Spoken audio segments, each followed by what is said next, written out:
Did you ever stop to think about how many grocery items from the 1980s are now illegal? These were the products that filled kitchen shelves, lunchboxes, and pantries without anyone questioning what was really inside them. So what hidden dangers were sitting in those shopping carts long before anyone thought to check? Alar-treated apples were everywhere in the 1980s, shining under grocery store lights with that perfect red color parents trusted completely.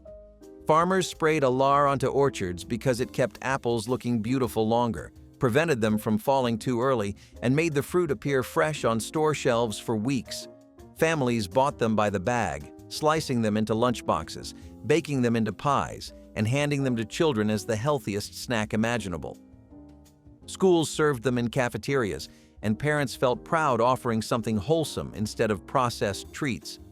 But Alar was a chemical called diaminoside, and researchers eventually discovered it could break down into a substance linked to cancer, especially in children who consumed far more apples per body weight than adults. The moment those findings hit the news, panic spread faster than anyone expected. Stores pulled apples from shelves, orchards lost entire harvests, and families threw away fruit they had trusted just days before. Regulators banned Alar almost overnight, leaving behind a shaken industry and parents who wondered how something sold as healthy could carry such hidden risks. Sulfite-sprayed fresh produce was one of those invisible grocery store tricks that kept salad bars, fruit displays, and vegetable sections looking impossibly fresh throughout the 1980s. Stores misted sulfites onto lettuce, grapes, potatoes, and sliced apples to prevent browning and wilting. Shoppers had no idea they were eating a preservative with every bite because nothing on the bins warned them about what had been sprayed. The produce simply looked better and sold faster, which made everyone happy until it did not. People with asthma or sulfite sensitivities began experiencing severe reactions, and some turned fatal. Emergency rooms reported cases of people collapsing after eating restaurant salads, struggling to breathe as their airways closed without warning. Investigators traced the cause back to sulfites, and the pattern became impossible to ignore. Regulators moved quickly, banning sulfites on raw fruits and vegetables and requiring labels on processed foods that still contained them. Grocery stores scrambled to change their preservation methods, and the perfectly fresh displays that once seemed appealing suddenly looked suspicious to shoppers who finally understood what kept them that way. Cyclamate-sweetened diet products lined grocery shelves throughout the early part of the decade, promising guilt-free sweetness to anyone watching their weight or managing diabetes. These artificial sweeteners appeared in diet sodas, sugar-free candies, and countless processed foods marketed as healthier alternatives. Families embraced them enthusiastically, believing science had solved the problem of enjoying sweetness without consequences. Dieters stirred cyclamate into coffee, parents gave children sugar-free treats, and the country seemed convinced that artificial meant better. But cyclamate had been banned in 1969 after studies linked it to bladder cancer in animals, yet products containing it continued circulating through international markets into the 80s. The confusion over what was legal and what was still sitting in pantries created anxiety that lingered for years. People questioned every diet product they had consumed, wondering whether the calories saved were worth the risks taken. The cyclamate scare became one of the first major warnings that artificial ingredients were not automatically safer than natural ones, changing how regulators and consumers approached sweeteners forever. Lead-soldered canned goods sat in pantries across the country throughout the 1980s, holding everything from vegetables and soups to fruits and baby formula. The seams holding these cans together were sealed with lead solder, standard practice for decades because lead was cheap and created airtight seals. Families stacked these cans in cupboards, trusting that the contents were safe because canned food was supposed to last without spoiling. But lead does not stay locked in metal. It slowly leaches into food inside, especially when contents are acidic like tomatoes or citrus juices. Children were particularly vulnerable because their bodies absorbed lead more easily, and even small amounts could affect brain development and learning. Researchers began connecting childhood lead exposure to canned foods, and the findings were alarming enough to force regulatory action. The ban on lead solder in food cans came swiftly once evidence became undeniable. But millions of families had already consumed decades' worth of contaminated meals without ever knowing. Those old cans became symbols of an era when convenience sometimes came with invisible costs no one expected. Unpasteurized raw milk was still available in many grocery stores during the 1980s, sitting in refrigerated sections alongside pasteurized cartons. Some shoppers specifically sought it out, believing it was healthier, more natural, and closer to what their grandparents drank straight from the farm. The creamy texture, richer taste, and idea that nothing had been processed made raw milk feel wholesome in a way modern dairy did not. Parents poured it over cereal, blended it into smoothies, and gave it to children who had no idea they were drinking something potentially dangerous. But unpasteurized milk can carry bacteria, including Salmonella, E. coli, and Listeria, pathogens that pasteurization was specifically designed to kill.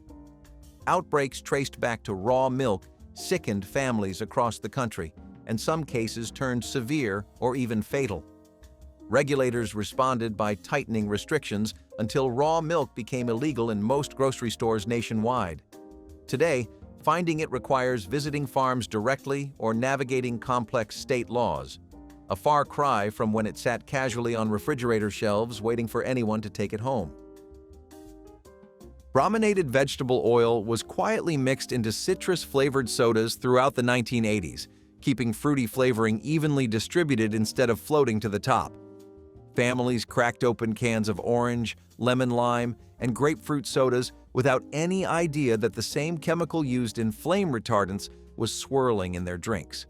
The ingredient worked so well that beverage companies relied on it for decades, adding it to sports drinks and fruit punches marketed to children and athletes. People consumed it at picnics, birthday parties, and everyday meals, never questioning why their drink stayed so perfectly blended. But bromine accumulates in the body over time, and researchers eventually linked it to thyroid problems and neurological issues that built up silently with every sip. When regulators announced a ban on brominated vegetable oil, the news shocked consumers who had never heard of the ingredient despite drinking it for years. Companies scrambled to reformulate recipes, and shoppers wondered what else might be hiding in the products they trusted without question. It became one more reminder that familiar labels can conceal unfamiliar dangers.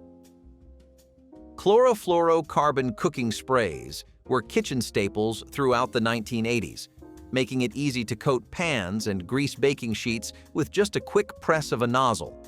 These aerosol cans sat beside stoves in nearly every home, used daily for frying eggs and preparing roasts. The spray came out in a fine mist that felt almost magical compared to pouring oil or spreading butter by hand. Families loved the convenience, and nobody thought twice about what propelled that mist out so effortlessly.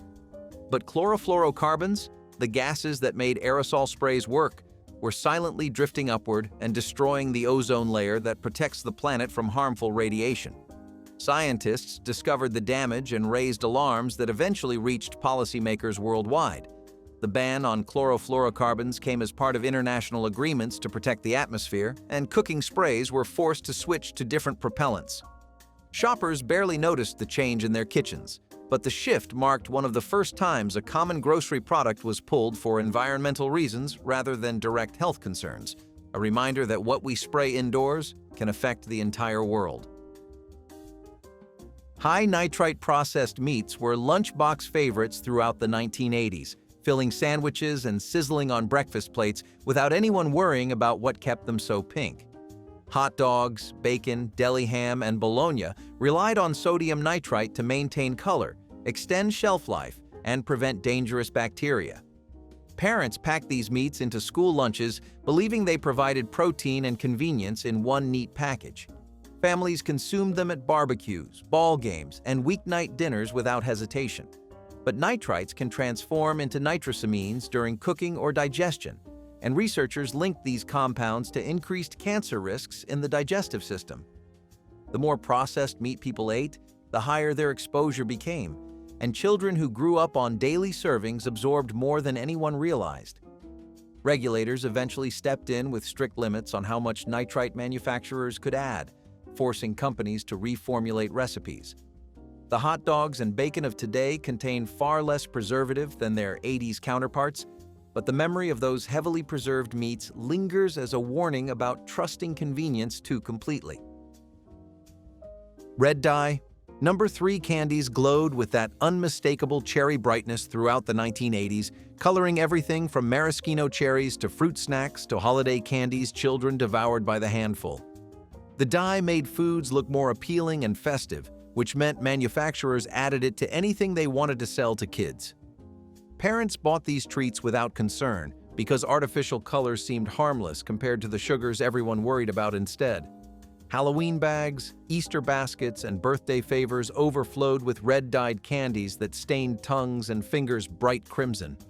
But studies eventually linked red dye number 3 to thyroid tumors in laboratory animals, and the findings triggered regulatory action.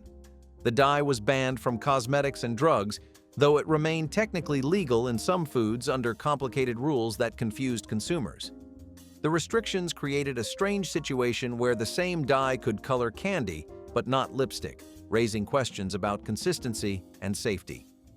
Those bright red treats became symbols of an era when appearance mattered more than ingredients, and children consumed the consequences.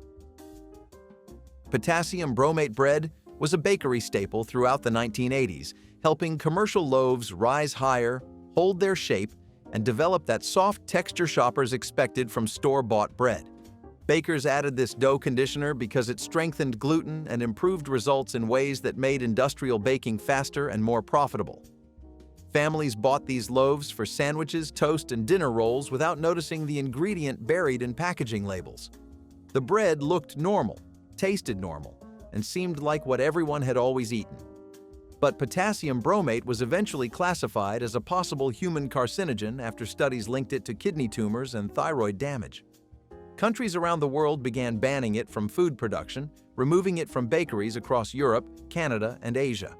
The United States moved more slowly, leaving decisions to individual states and allowing some manufacturers to continue using it.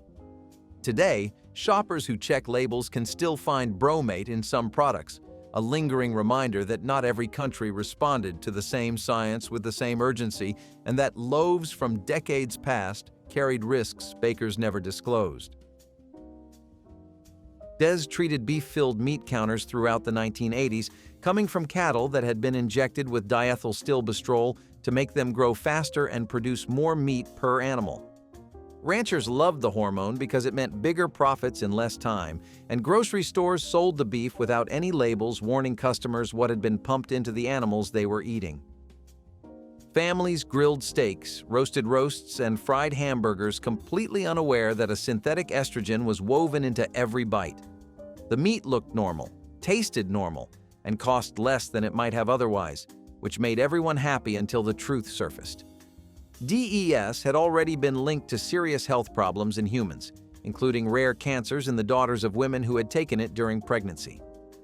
When researchers began questioning whether residues in beef posed similar risks, regulators moved quickly to ban the hormone from livestock production. The beef industry scrambled to adjust, and families who had trusted their local butcher suddenly wondered what else might be hiding in the meat they served for dinner every night. Ethylene dibromide was sprayed onto grain crops throughout the 1980s, protecting wheat, oats, corn, and rice from insects during storage and transport. The chemical worked so well at killing pests that it became standard practice across the agricultural industry, and residues made their way into cereals, breads, crackers, and countless other products lining grocery shelves. Families poured bowls of cereal every morning, packed sandwiches for school lunches, and served pasta for dinner without any idea that traces of a powerful fumigant came along with every serving. The grain looked clean, smelled normal, and passed through processing facilities that never questioned what invisible chemicals might be clinging to each kernel. But ethylene dibromide was eventually classified as a probable carcinogen, and regulators discovered that residues persisted far longer than anyone had assumed. The ban came swiftly once testing revealed how widespread the contamination had become. Manufacturers scrambled to find alternative pest control methods, and shoppers were left wondering how many years of breakfasts, lunches, and dinners had carried traces of something they were never told about.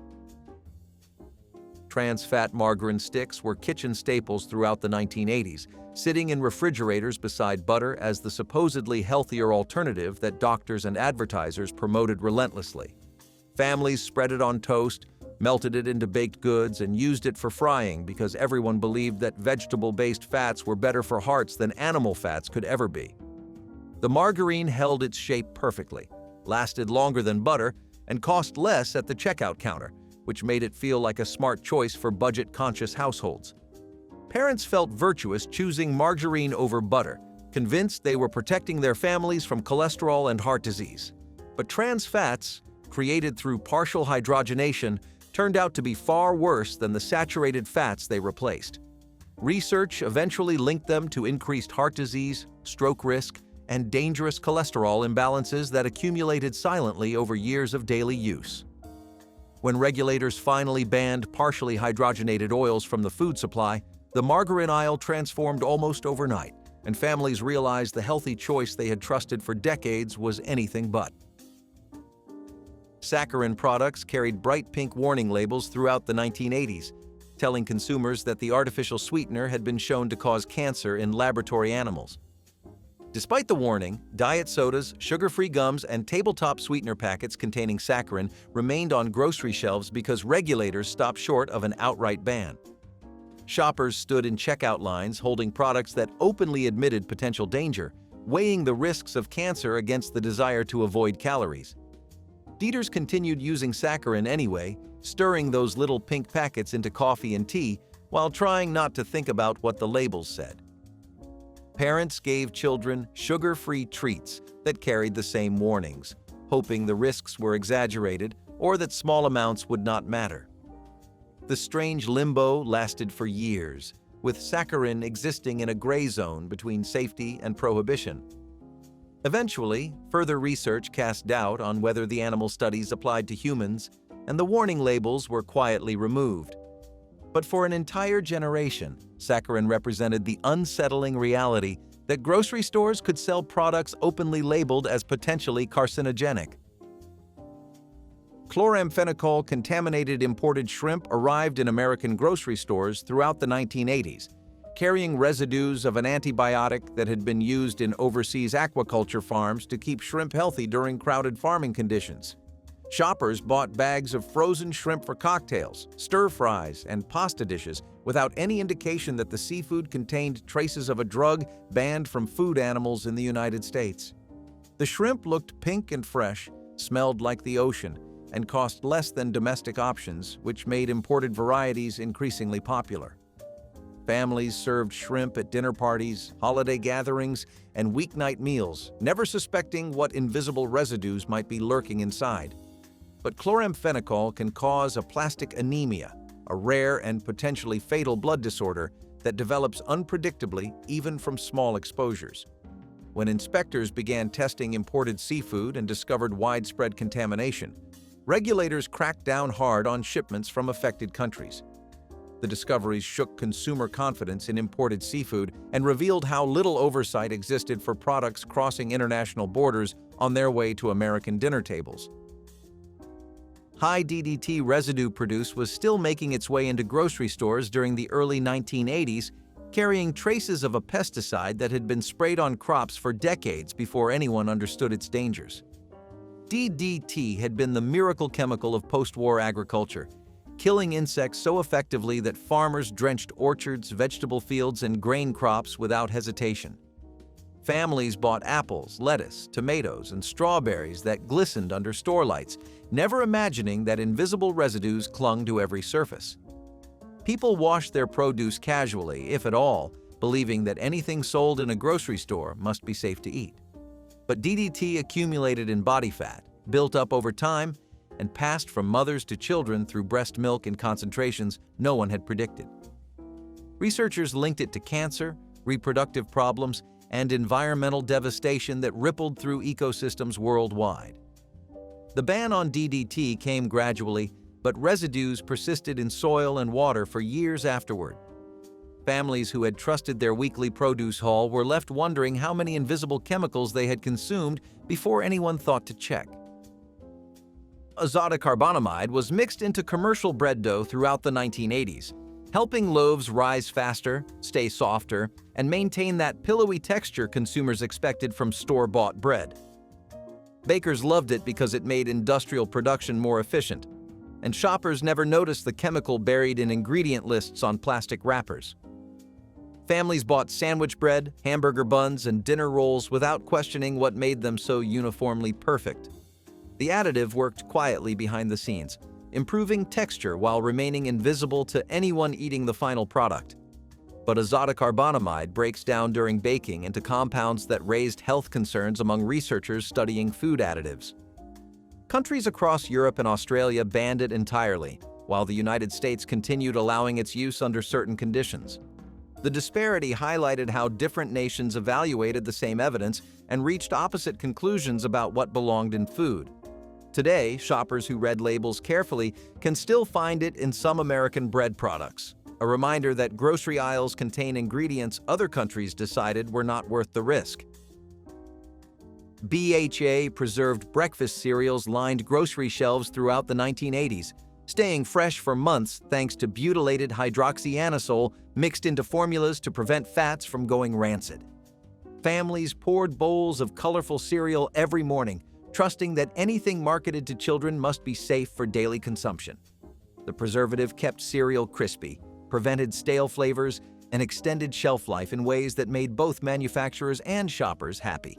Parents packed cereal bars in lunchboxes and served cereal as snacks without questioning the chemicals keeping everything preserved.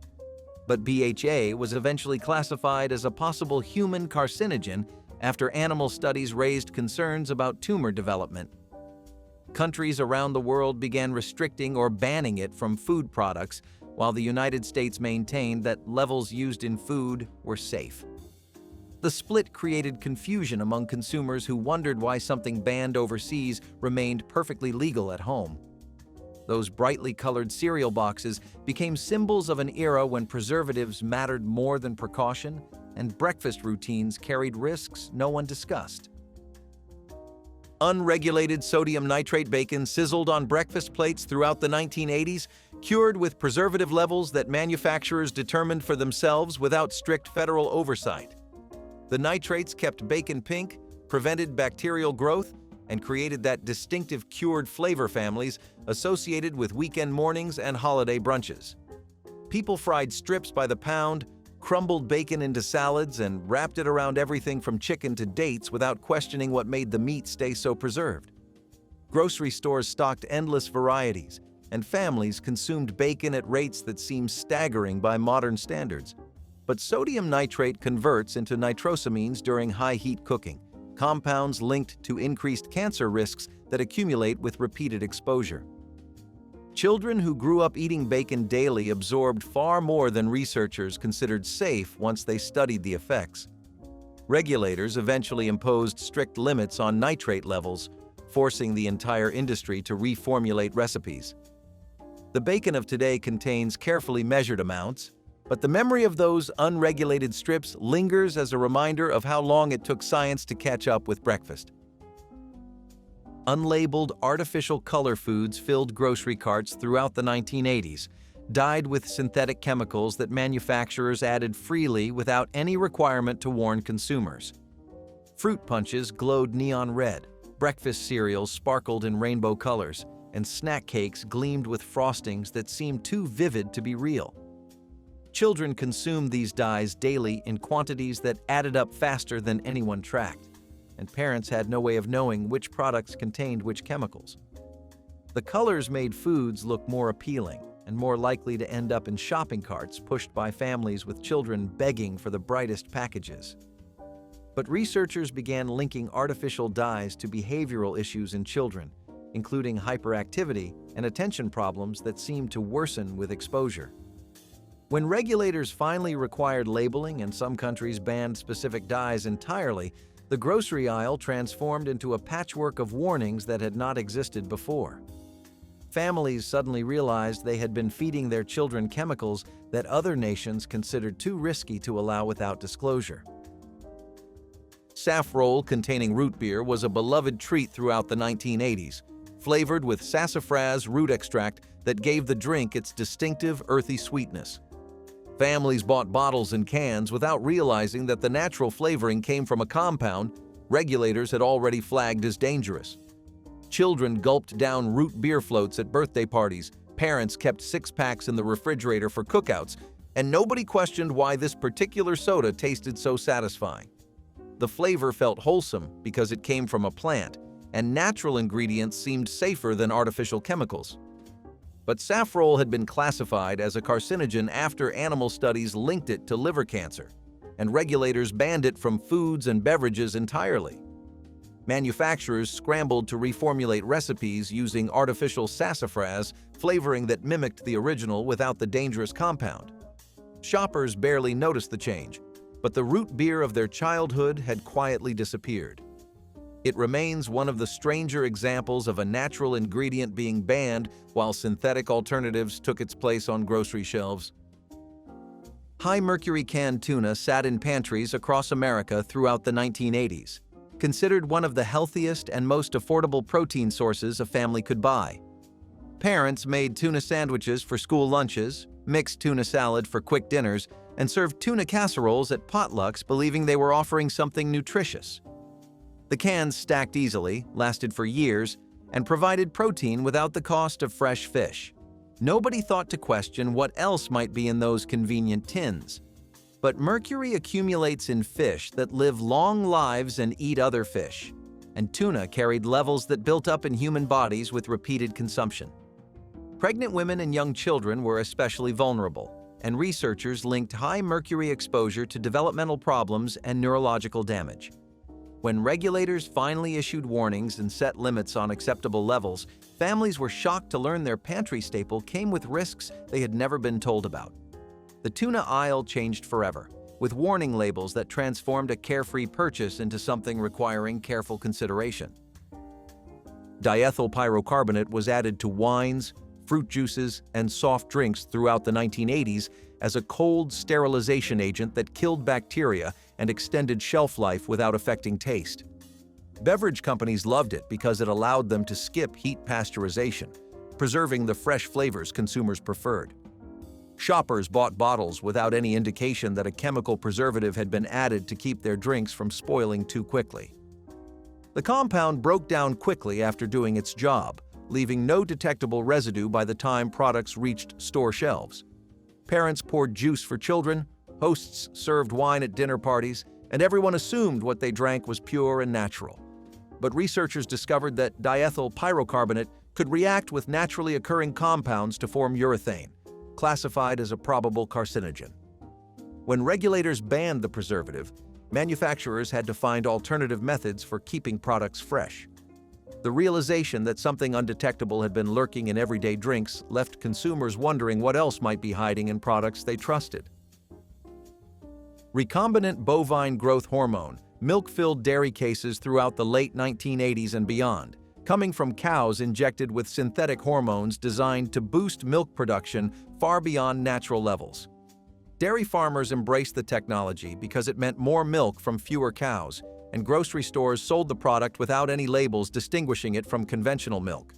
Families poured it over cereal, mixed it into recipes, and gave it to children believing they were providing essential nutrition.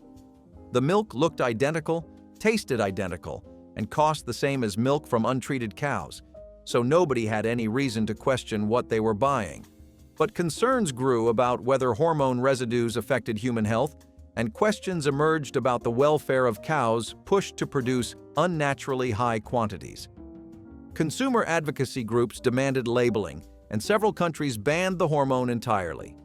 Today, many dairy products proudly advertise that they come from cows not treated with artificial hormones, a marketing shift that reveals how dramatically public trust changed once people learned what had been added to their milk without their knowledge. Ephedra diet and energy products lined grocery store supplement aisles throughout the 1980s and 90s, promising rapid weight loss and increased energy from a natural herbal ingredient. Shoppers grabbed bottles without prescriptions, believing that natural meant safe and anything sold openly must have been tested and approved.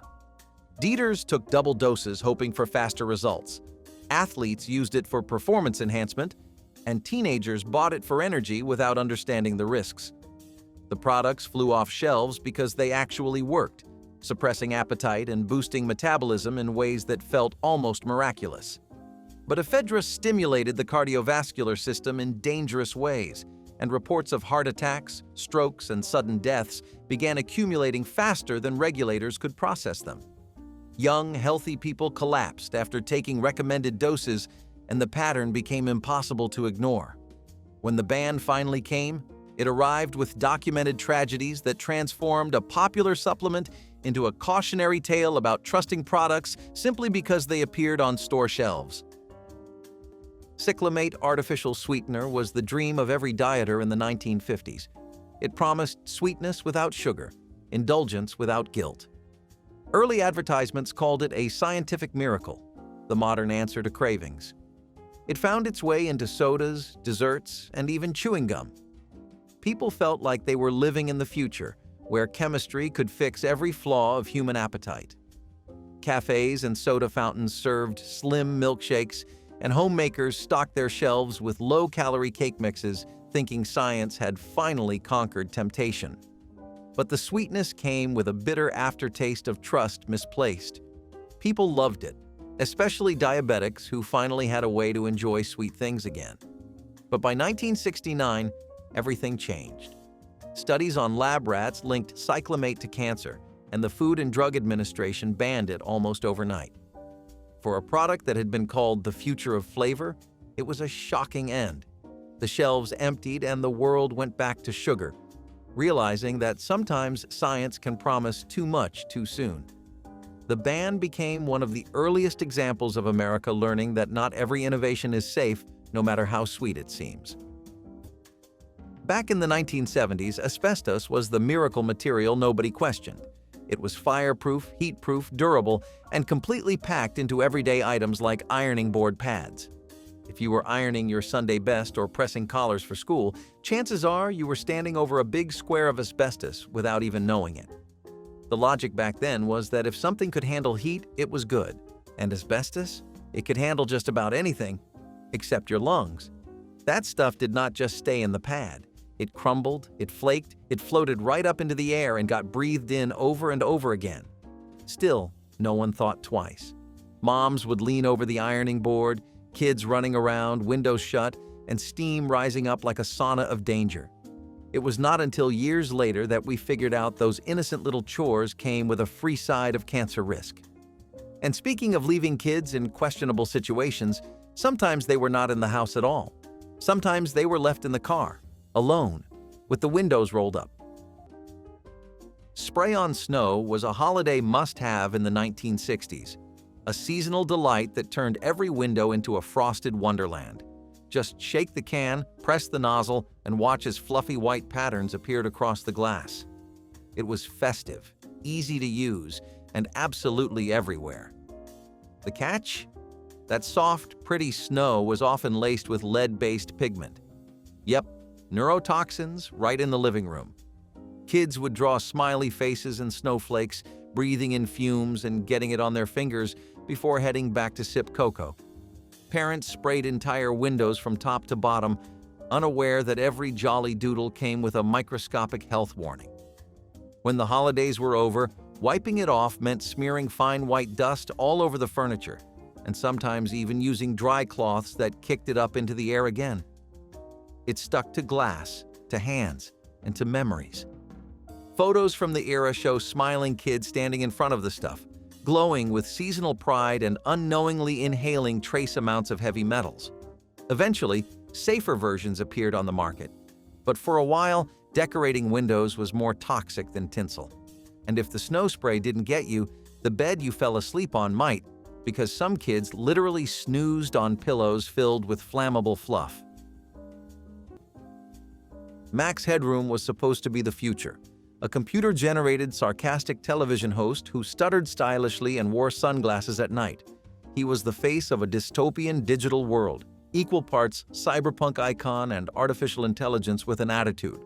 Advertisers loved him, especially soda companies, so someone had the bright idea, let us give him a full television series. What could possibly go wrong? everything. The Max Headroom show was visually interesting but narratively confusing. It tried to blend science fiction with satire, wrapped in glitchy editing and background noise. Most of the time, you were not sure if the show was broken or just being artsy. The plotline featured underground hackers, corrupt corporations, and a bleak media landscape, which ironically kind of predicted the internet. And Max, once a futuristic face of advertising, became more of a trivia answer at bar night. Still, his influence stuck around in weird ways. You can spot traces of Max Headroom in everything from video game villains to pop music videos.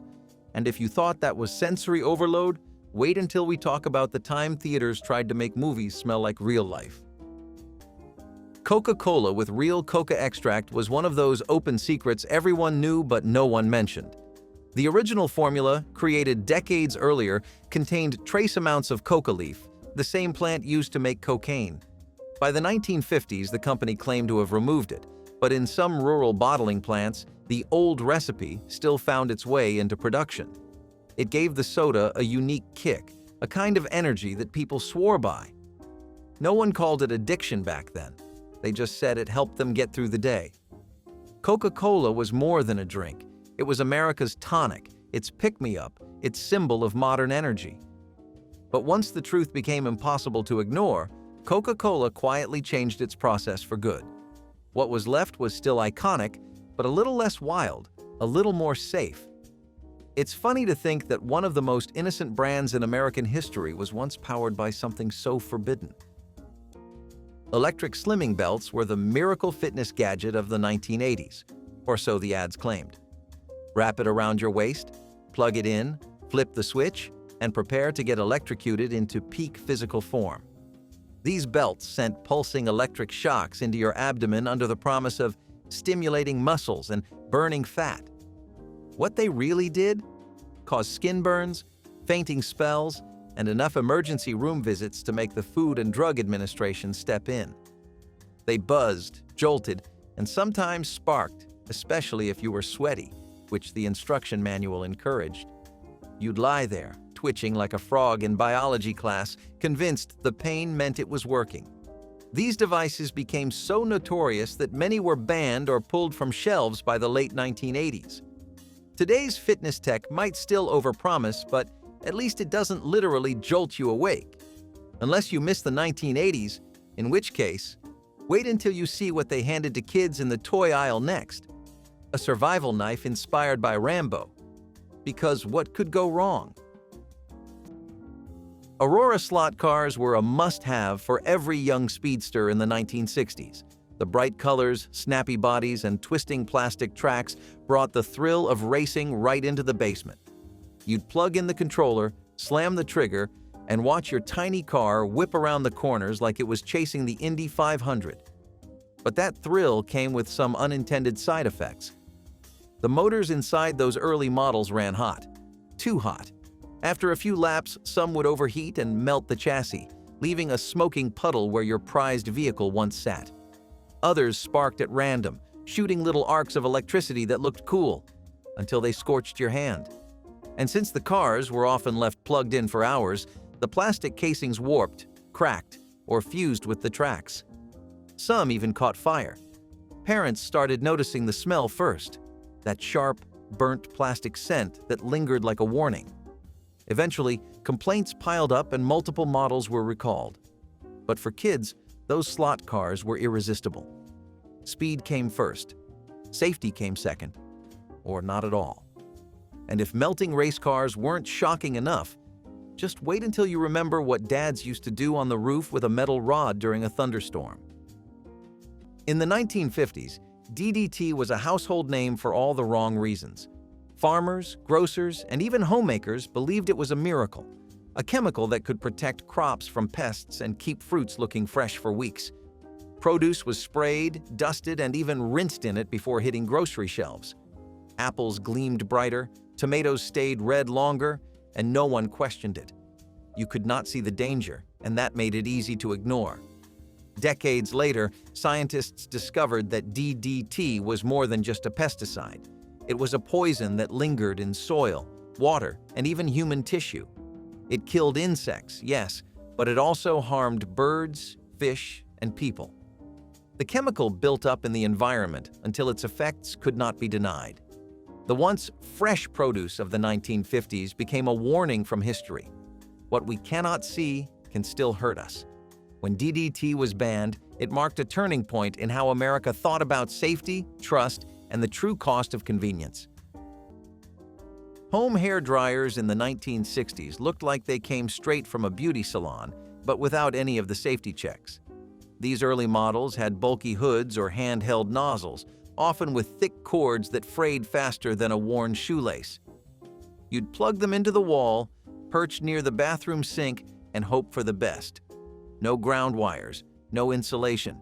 Just you, your wet hair, and a live current a sneeze away from disaster. The metal casing got hot. The motors sparked occasionally. And heaven help you if your fingers were damp. Water plus faulty wiring? That hairdo could turn into a fireworks show. Yet people trusted them because that sleek salon look felt worth the risk. Back then, it was just another day in the name of glamour. But if electricity was playing with fire, what we put directly on wounds wasn't much better, especially when it came in a bright red bottle with a Mercury surprise.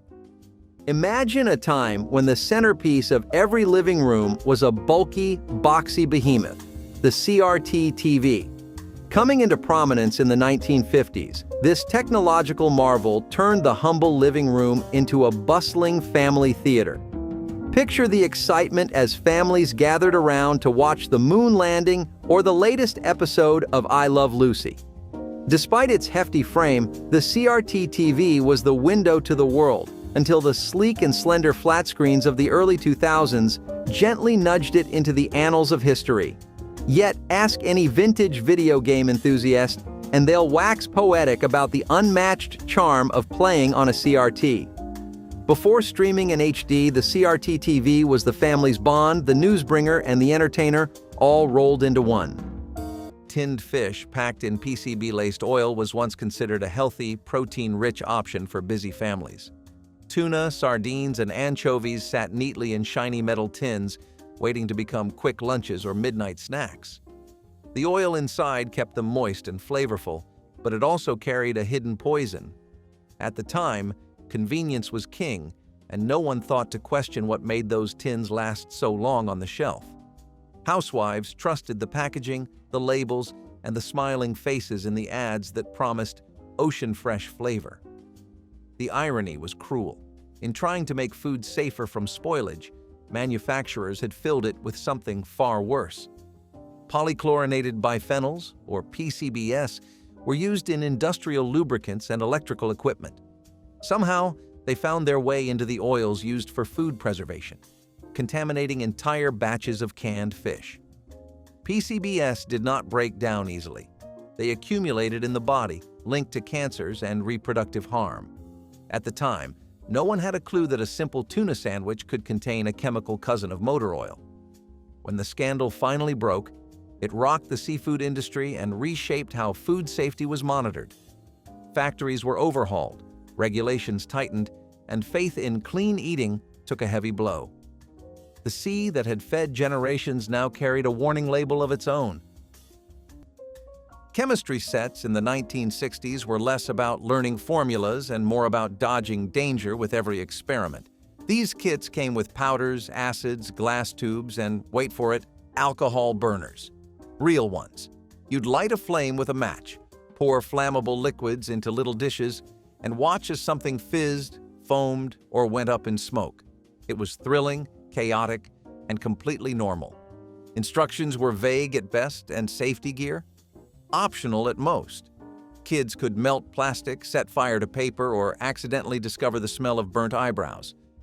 These were sold as educational tools, but really they were training grounds for pyromaniacs. You'd mix mystery powders just to see what color they turned, or if they'd explode. Parents watched from a distance, maybe keeping a glass of water nearby just in case. The burners themselves were tiny metal cups with open flames that danced like tiny bonfires across your kitchen table. One wrong move and suddenly your science project doubled as a fire drill. And if you didn't lose an eyebrow there, you might lose an eye to the next toy on the list, Because clackers weren't just noisy, they were downright dangerous. Canned meats preserved in nitrate salts looked like pure perfection. The color was bright pink, the flavor smoky, and the shelf life impressive. Housewives of the 1950s trusted them completely, serving slices of corned beef, deviled ham, and luncheon loaf without a second thought. It seemed like progress in a can, modern science keeping dinner safe and pretty. But what scientists would later discover about nitrates changed everything. When heated, these salts created nitrosamines, compounds linked to cancer and heart disease. That beautiful pink hue came at a dangerous cost. Even after the first warnings, it took years for consumers to believe that something so familiar could be deadly.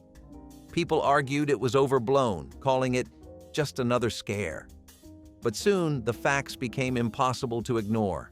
Those rosy slices were proof that sometimes color itself can lie. Doctors began warning families that the same food they fed their children could be silently poisoning them. By the time regulations caught up, generations had already grown up on nitrate-packed meat. It was a harsh lesson. Beauty in food can be deadly if you do not ask what makes it shine. What had once been the color of convenience turned into the warning color of caution. Yep, you heard that right. In the 1970s, you could go to the store and buy a science kit that came with actual radioactive samples. Glowing rocks, uranium ore, the whole radioactive shebang. These kits were sold as educational tools, a way to spark curiosity in young minds. And they did, right before they sparked some very serious health concerns. Back then, no one batted an eye. Parents figured if it came in a box with a smiling cartoon scientist on the front, it had to be safe. Kids were in their rooms waving Geiger counters around like they were playing laser tag, all while absorbing trace amounts of nuclear material. It was science. It was cool. It was totally wild. Of course, by the time the risks caught up to the curiosity, these kits had already found their way into thousands of households. That glow-in-the-dark magic? Yeah, turns out it was not so magical after all. But if you thought glowing uranium in your closet was risky, wait until you hear what people kept in their trucks, in full view, completely unlocked, and nobody cared. The E to Z bake oven of the 1960s was every kid's dream and every parent's insurance nightmare. The concept was genius. Let kids bake their own tiny cakes and cookies using a miniature oven powered by a real heating element. But instead of a light bulb like later versions, early models had exposed metal interior coils that heated up faster than your mom's stovetop. You'd slide your pan in, wait with giddy anticipation, and then reach in too soon, and bam, third-degree burn. The slot was small, but your fingers were smaller, and the outer casing didn't always stay cool. Many children learned their first painful lesson in thermal conductivity thanks to this pastel-colored appliance. The promise of baking independence quickly turned into a bandaged hand and a lecture about not touching hot things. Still, it was a hit. Birthday parties, sleepovers, weekend boredom, they all included E to Z bake sessions that hovered on the edge of emergency. Parents began supervising more closely, and eventually, newer models arrived with safer heat sources. But those early versions, they baked the cake and the kid, and if that burn healed up fast, your next real health threat was hanging right in front of your face every time you took a shower. The floppy disk, a cornerstone of early personal computing, emerged in the late 1960s, symbolizing the first foray into portable digital storage. When the 3.5-inch floppy was introduced, many pondered, who would ever need that much storage? A notion that now elicits a chuckle in our gigabyte-saturated age. The act of inserting a floppy disk, accompanied by its characteristic click, defined an era of computing in the 80s and 90s. Despite its obsolescence due to advancing storage technologies, the floppy disk endures in the digital lexicon, immortalized as the universal save file icon. This subtle homage serves as a nostalgic reminder of the disk's pivotal role in the evolution of data storage and management. Saccharin-sweetened soft drinks were the original promise of guilt-free pleasure. The 1950s called them miracle sodas, offering sweetness without sugar, calories, or consequence. Housewives stocked their fridges with shiny cans of Diet Cola, proud to serve something modern and figure-friendly. It seemed like a revolution, proof that science could outsmart nature. But by the late 1960s, lab tests told a different story. Rats given high doses of saccharin developed bladder cancer, and public trust shattered overnight. The reaction was immediate. Panicked consumers poured out bottles, and news anchors warned of poison in your pop. It became the first true food scare of the modern age, and every can of soda turned into a question of faith. People learned that even sweetness, when manufactured, could carry a sting. Though later research softened the panic, the damage was done. The first wave of diet drinks disappeared, leaving behind fear and confusion. People realized that artificial could mean dangerous, and zero-calorie might come with a hidden cost. Saccharin eventually returned under tight regulation, but it never regained the innocent glow it once had. What began as liberation through chemistry ended as a cautionary tale of too much faith in innovation. Kapok was the stuffing of choice for many children's mattresses and pillows in the 1960s. Sourced from tropical trees, this silky fiber felt soft, light, and luxuriously fluffy. It was marketed as breathable and all-natural, perfect for a good night's sleep. But what parents didn't know was that kapok was also a fire hazard. A single spark could turn that cozy mattress into a roaring blaze. The fibers ignited easily and burned fast, making emergency response nearly impossible once the flames started. There were no flame-retardant treatments, no safety tags, and no warnings. It was just marketed as the next big thing in sleep comfort. And it worked until someone dropped a cigarette or a lamp fell over and the mattress went up like dry leaves. Kids slept on them. Nap time happened on them at daycare. And because kapok was plant-based, it was thought to be safer than synthetic options.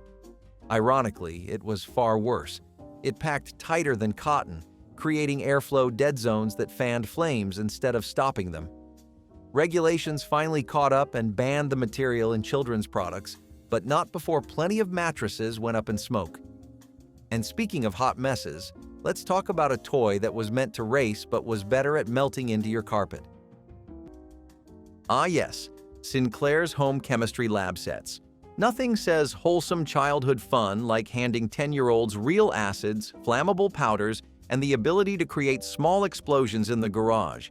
In the early 1960s, these kits were everywhere. Marketed as educational, they were part science, part spectacle. Kids could grow crystals, mix glowing liquids, and experiment with reactions that would make any science teacher twitch. But the truth? These kits were a ticking time bomb. Figuratively and sometimes literally. They included potassium nitrate, sulfur, and other compounds that today would be locked in a school lab under triple-sealed storage. There were instructions for creating mini smoke bombs, acids that could burn through metal, and even chemical reactions that, if mixed incorrectly, could send a glass beaker flying across the room. Lawsuits started piling in. So did safety warnings. By the end of the decade, the most dangerous sets were pulled from shelves, and future versions were watered down to the point of being glorified food coloring. Still, for a brief window of time, American kids had access to a fully stocked chemical arsenal. But if you think a little sulfur was intense, you should smell what came next. And no, it wasn't roses. Television antennas in the 1960s were a test of both engineering skill and sheer audacity. You'd climb up on the roof with a giant metal rod, twist it until the static cleared, and shout down to someone inside for feedback. A little to the left. No, now it's worse. Back the other way. It was like guiding a spaceship with zero safety precautions. Most of these antennas weren't grounded properly. That meant if lightning struck, and it did, it would travel straight through the antenna, down the roof, and into your home. More than one dad became an unexpected conductor trying to adjust the Sunday game signal mid-storm. Even without lightning, a fall from the roof was a very real danger. These weren't lightweight aluminum poles. They were heavy, sharp-edged contraptions bolted to chimneys or mounted precariously with hopes and prayers. Some families installed them with rope and ladders, others just sent up the most agile family member. Signal boosts meant the difference between watching your favorite show and enduring snow-filled fuzz, so the risk seemed worth it. But what started as a harmless adjustment often turned into a near-death experience. And if you think the antenna was risky, just wait until you remember the glue that smelled so strong it knocked kids out before the models were even finished. The VCR, a marvel that arrived in the 1970s, was akin to a magician in a box, granting us the power to capture time itself. Suddenly, TV schedules no longer dictated our lives. We could record, rewind, and relive our favorite moments at will. The VCR was the herald of home cinema, a concept so revolutionary that even its hefty price tag couldn't dampen its allure.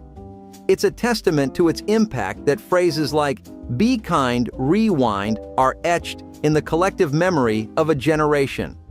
As DVDs and streaming services emerged, the VCR's star faded, but its legacy of shaping family movie nights and introducing the world to video rentals lives on. Vinyl shower curtains in the 1960s had a smell you could never forget, like new toys and industrial chemicals rolled into one. That new plastic scent came from phthalates and other volatile organic compounds that were off-gassing straight into your lungs. Every steamy shower turned your bathroom into a tiny greenhouse of endocrine disruptors. The curtains looked great, clear, floral, frosted, but came with a hidden cost. They softened easily, making them great for bending around tubs, but terrible for indoor air quality. Studies later linked phthalates to hormone imbalances and developmental problems. But back then, no one gave it a second thought. You'd scrub those curtains with bleach, dry them in the sun, and replace them the minute they got cloudy, all while inhaling chemical-laced steam. And for homes with kids, those same curtains were often found in shared bathrooms, meaning younger lungs got the worst of it. The smell alone could give you a headache. Eventually, safer plastic alternatives came along. But for a long time, morning showers came with a side of toxic fog. And speaking of toxic things close to your skin, next up, the Halloween costume that turned trick-or-treat into stop, drop, and roll practice. Bleached flour with benzoyl peroxide was sold as the purest, whitest flour money could buy. Housewives loved it. It looked clean, modern, and scientifically improved. The bleaching process made the flour snow white, a symbol of quality and refinement in mid-century kitchens. In an age obsessed with hygiene and purity, white meant progress, and the food industry knew it. Magazines ran full-page ads showing spotless kitchens and immaculate loaves, as if color itself could signal contamination. The reality was far less pristine. Each bag carried traces of industrial chemicals that no one could pronounce. But the same chemical used to bleach the flour was also used in industrial processes, including plastics and cleaning agents.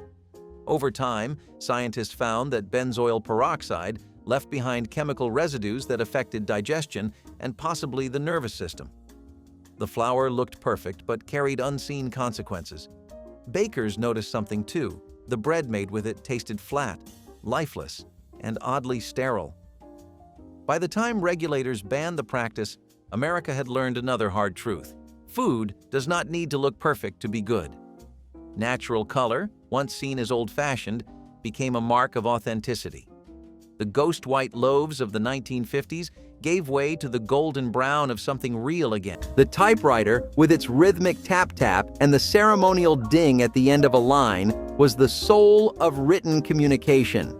From Mark Twain to the Beat Poets, it was the instrument of choice for crafting narratives. The introduction of electric models, like the IBM Selectric in the 20th century, was akin to moving from a horse-drawn carriage to a sleek automobile. Yet, the dawn of personal computing in the late 20th century gently ushered this stalwart into the shadows. Still, the typewriter remains a symbol of creativity and nostalgia, cherished by those who yearn for the tangible imprint of ink on paper. Handheld massagers in the 1960s were the size of bricks and twice as loud. You'd plug it in, flip the switch, and suddenly your living room sounded like a factory floor. Marketed for back pain, neck tension, and restlessness, these vibrating gadgets came with zero shielding on their motors. They got hot, they sparked, some smoked. Leave one running too long, and you risked a scorched tabletop or a fire. The vibration wasn't gentle either. It rattled your bones and left your skin tingling long after the machine shut off. Some models had rubber nodules for comfort, which only made them thump harder. There were no automatic shutoffs, no heat sensors, just pure torque and questionable wiring. And yet, they were everywhere, sitting in drawers, wrapped up as Mother's Day gifts, even used on pets for relaxation. People swore by them, until one sparked a blaze or melted a cord. And just when you thought relaxation could not get more extreme, in came the compact ovens for kids, complete with real heat and even realer burns. Mercury-tipped thermometers for cooking were once the gold standard of precision. Every 1950s kitchen had one. The sleek silver line inside was mesmerizing. It measured everything from candy to roast temperatures, ensuring no recipe failed. Parents marveled at the metallic shine, and kids watched the silver bead race up the tube as if it were alive. No one realized that inside that innocent glimmer was one of the most poisonous substances known to man. In homes across America, small spills turned into invisible clouds of vapor that lingered for hours, even days. But few knew that inside that little glass tube was one of the most toxic substances on Earth. Mercury, if released, could evaporate and poison the air, damaging nerves and organs. Accidents happened more often than you might think. One slip, one crack, and the shiny silver would roll across the counter like liquid metal, fascinating but deadly. Children played with it, adults brushed it off, and homes unknowingly filled with toxic vapor. Eventually, scientists proved what had long been suspected. Even tiny amounts could cause serious harm. The thermometer was replaced by safer tools, but its legacy lingered in the memories of those who grew up watching that silver line dance up and down with the heat. Kids' Halloween costumes in the 1960s looked festive on the outside, but they were practically made of fuel. Most were constructed entirely of rayon, a synthetic fabric that might as well have been tissue paper soaked in gasoline. The colors were bright, the characters were fun, and the price was cheap, making them a hit with parents. But once you put it on, you were basically walking around in a human sparkler. One stray candle, a cigarette flick, or even a faulty light bulb could send the whole thing up in flames in seconds. There were no fire-resistant treatments, no layered fabrics, and definitely no flame-retardant regulations. Just a thin mask held on with a rubber band and a crinkly suit that felt like plastic wrap and sounded like it too. Trick-or-treating with a flashlight? Optional. Trick-or-treating with a fire extinguisher? Might have been smarter. The horror stories were real. Burns, melted fabric fusing to skin, and emergency room visits caused by what was supposed to be harmless fun. Eventually, safer materials took over, and costumes started coming with warning labels and fire ratings. But for a while, the scariest part of Halloween wasn't ghosts or ghouls, it was your outfit. And while some dangers were seasonal, others were permanent, like every gulp of water you took from a fountain made with good intentions and bad plumbing. Hormone-injected super chickens were the pride of post-war America, a marvel of modern science that promised endless meat at low prices. Farmers injected birds with growth hormones to make them plumper and faster growing, cutting costs and feeding more people. Grocery stores proudly advertised bigger, better poultry that could roast in record time. The sight of a massive bird on the dinner table became a badge of success, a symbol that science and progress had conquered hunger. No one questioned why their chicken breasts had doubled in size or why the meat seemed strangely watery when cooked. They were too busy marveling at the miracle of abundance to see the price of tampering with nature. But what looked like progress soon sparked fear. Consumers began to wonder why their chickens looked unnaturally large and cooked down to almost nothing. Reports of hormone imbalances and health risks spread, and regulators stepped in. By the late 1950s, the practice was outlawed, leaving behind a trail of headlines and suspicion. The super chicken promised abundance but delivered anxiety instead. It became another cautionary tale of a century obsessed with faster, cheaper, and bigger, no matter the cost. Before you go, tell us which banned grocery item shocked you most. Tap like if this trip through forgotten dangers hit home, and subscribe so you never miss another deep dive into the products we once trusted.